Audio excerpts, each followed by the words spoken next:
今次呢條片咧就同大家拆解下咧，下次去韓國旅行咧行邊個洞就最適合你啦。Hello， 咁多位大家好，歡迎大家又翻嚟我嘅 channel， 我係化妝師 Tiffy。韓國去旅行咧就係行街為主啦，但係有咁多個洞，到底邊個洞先係適合你行嘅咧？作為一個咧近呢2年咧去咗好多次韓國嘅化妝師嚟講咧，我都係俾少少意見你。喺影片開始之前咧，我賣少少廣告先。咁我係 Tiff 啦，我係一個化妝師啦，咁我有教個人化妝班啦，同埋我都有幫人化妝嘅服務嘅。咁大家有需要咧都可以揾我啦。除咗 subscribe 呢個 YouTube channel 之外咧，記得 follow 埋我 Instagram 啦。咁我有好多嘅化妝資訊啦，都有啲日常可能情侶生活上面嘅分享嘅。如果你中意咧，就記得 subscribe 同埋 follow 啦。咁我哋去片。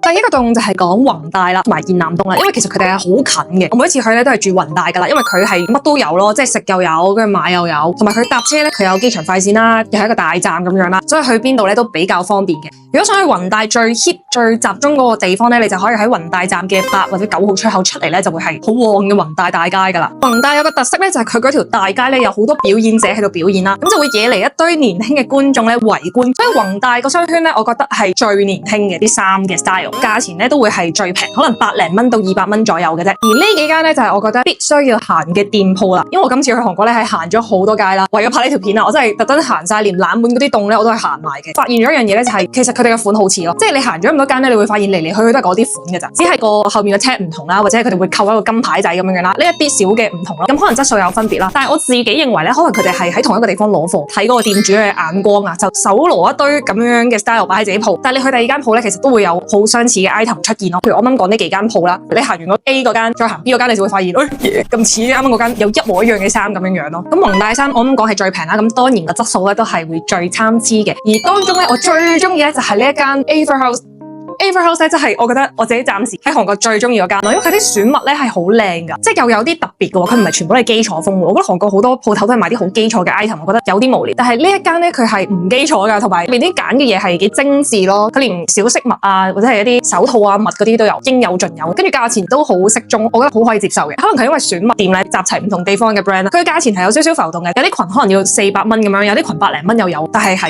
我真係幾中意你揀嘅弘大，大家一定要行下。順便講埋咧，呢間係 New， 我唔知係咪讀 New NYU。基本上每一個洞咧都會有佢嘅蹤跡噶。我記得聖水咧有一間超級大嘅，即係佢係有幾棟啊，跟住每一棟係分咗，有啲係賣衫啦，有啲係賣 accessory 啦，有啲係賣眼鏡咁樣嘅。咁佢賣嘅價錢都係抵嘅，即係可能100零200蚊嘅。但係咧，我想講我入去咧，我係一件都買唔到走咯，因為我覺得佢嘅質素真係有啲差，即係我又要平，我又要佢質量係對得住嘅價錢，所以我係好麻煩嘅。然後弘大行遠少少咧，可以順住一條路去行咧，就係延南洞啦，10分鐘嘅距離，但係嗰個 vibe 可以咁唔同咯，就係弘大係好熱鬧嘅，但係延南洞咧係好 chill 啦，好文青啦，佢好多手工藝嘢啦，好多文創得意嘅嘢咯，跟住好多 cafe 啦，好多出名嘅 cafe 都喺嗰度。我下次咧都好想試下住嗰邊，可以行下延南洞，跟住攰咧就揾間 cafe 食下。行去延南洞嘅中間咧有一條路咧係有好多樹啊，好舒服嘅公園咁樣咯。如果你撞得好彩咧，有得睇紅葉，所以下次都可以住下延南洞，好舒服好 chill 嘅。第二個洞就係明洞啦，由細到大都聽到大噶啦。大家嗰個行街路線咧就可以係明洞嘅8號出口行去月之路入口站，咁或者你調轉喺月之路行翻過去明洞個8號出口都得嘅。明洞俾我感覺咧就會遊客區啲，集所有店鋪於一個地方啦，食啊同埋買咧都冇問題嘅。韓國出名嗰啲店咧喺明洞都算齊全嘅，所以如果你係好趕時間嘅，你韓國 shopping 嘅日子得1、2日咧，我就建議你去明洞或者係去弘大啦。但係明洞咧唔知點解開得特別多嘅假貨店啊，賣衫嘅店啦，或者係一啲面膜店咧，其實佢都混雜咗好多假貨喺入邊咯。咁呢個大家要小心咯，因為有啲人話佢哋唔係全假，即係可能溝貨，但係你都會有個買到假貨嘅風險噶嘛。佢嗰個價錢咧係平好多，即係可能買1送1咁樣，但係我真係唔敢買咯。有陣時送俾人嗰啲咧，一陣人哋敷爛面點算啊？所以就唔好幫襯嗰啲，即係唔好 take 呢個 risk 咯。第3個洞就係最 hit 嘅聖水洞啦。而聖水嘅地址咧，大家可以喺獨島站嘅 X1 行去聖水站嘅 X4，咁就可以最完整行得晒啦。聖水都有幾間我覺得係必行嘅店鋪啦，就係 Musinsa Store Central， 佢係一間集齊咗100幾十個 brand 嘅一間店啦。跟住每個 brand 係一個小 corner， 買鞋又有，買衫褲又有。我覺得嗰間係我喺聖水幾印象深刻，好好行。跟住同埋咧，你哋都可以留意聖水洞咧係特別多一啲化妝品店，開一間店係專賣嗰個化妝品，即係譬如 Daysik、Heinz。對上今次咧喺 Daysik 咧就做緊優惠，係3萬won買5件嘢啦。跟住我再上次咧喺 Heinz 嗰度咧係好幾樣嘢都買1送1，而且啲嘢係幾好用。我覺得呢啲化妝品店咧係成日做 promotion 啦，跟住係絕對平過你喺 Olive Young 買，所以真係要行下呢幾間，可以行完最後先去 Olive Young。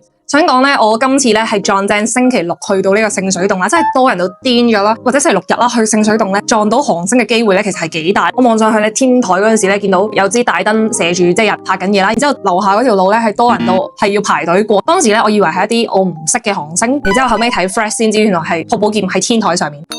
That's why 點解聖水會咁聚集年輕人啦？因為韓星會去啦，或者喺嗰度出 event 啦，同埋好多潮牌入邊。不過聖水咧，我自己即係覺得，如果你唔係中意韓星，就唔好星期六日去，因為真係好多人啦。有一啲店咧，譬如 Rockfish 咧喺聖水嗰間店咧，可能真係實在太多人啦。店員咧係惡啲啦，同埋唔會攞碼數俾你試咯。即係 Rockfish 呢啲咁出嘅店咧，我覺得你可能可以留翻喺即係冇咁旺嘅地方先買，咁樣個服務會好啲，跟住試又試得舒服。但係聖水咧就真係要 spend 多少少時間喺嗰度啦，因為佢係比較長啦，跟住嗰啲鋪頭咧冇明洞或者宏大咁密集噶，即係可能要每一個點即係有少少溜楞咁樣行嘅。咁但係聖水都好多 cafe 啦，所以你就可以 spend 個半日喺嗰度行到攰就食下 cafe， 食下啲好出名嘢咁樣樣咯。都有間 cafe 叫做 Stand Up Bread 啦，但係佢要攞位啦，或者你要去 walk in 排隊啦。但係我覺得係好值得食咯，真係好好食咯。因為我自己唔係話好中意排隊，但係我好彩，因為我一個人咧好快就排到有位啦，真係一定要食咯。不過我嚟緊都會拍多條片係講韓國嘅餐廳或者 cafe， 可以留意我下一條片。如果你夠腳骨力咧，其實喺聖水嘅同一日咧，你可以行埋首爾林。首爾林咧好似係一個比較少人提及嘅行街地點，佢就喺獨島站嘅 Exit 1嘅啫。咁咧首爾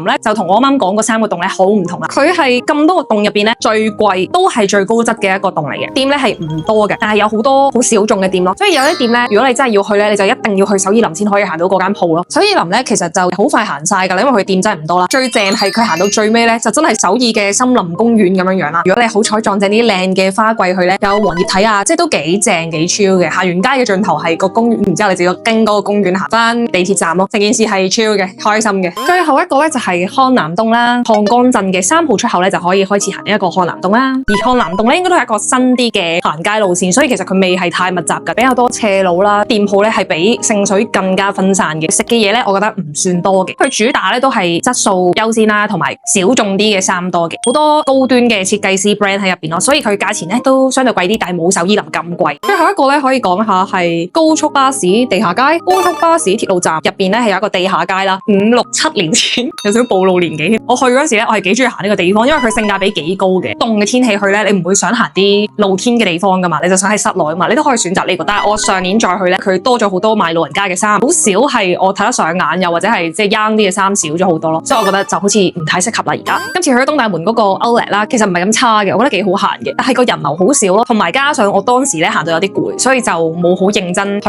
拍嘢啊或者係行咯，即係有時間都可以行埋呢個 Outlet 啦，好似都執到少少平嘢咁樣樣嘅。咁我都可以分享下咧，去每一個洞嘅行街路線啦。每個人咧即係中意嘅衫褲咧係好唔同啦，而每一個洞咧其實你好難真係行晒每一間嘅，你會行到冇心機，因為真係多到不得了嘅。咁我自己嘅做法咧就係首先一定要 down 嗰個 Naver Map 啦。咁我大概知自己中意咩 style 噶嘛，咁我就會將我中意嗰啲 style 嘅鋪咧 save 喺個 Naver Map。咁然之後第二日咧去到譬如聖水洞咁樣咧，你開個 Naver Map 咧，其實已經打晒星星咧，你就好容易知嗰條線點行咯。咁啊行完最近嗰間就再行最近嗰間咯，咁就有自己嘅獨有嘅路線咯。好，咁喺呢度就幫大家總結一下啦。首先宏大咧就適合一啲年輕嘅小朋友去行啦。衫咧係會年輕啲，同埋價錢會抵啲，但係質素冇咁好嘅。但係宏大就好多嘢食啦。而延南洞咧就比較適合你好中意 chill 嘅，好中意飲 cafe 嘅，就一定要去延南洞啦。同埋佢好多手工藝嘢賣，啲文創玩具得意嘢都有得買。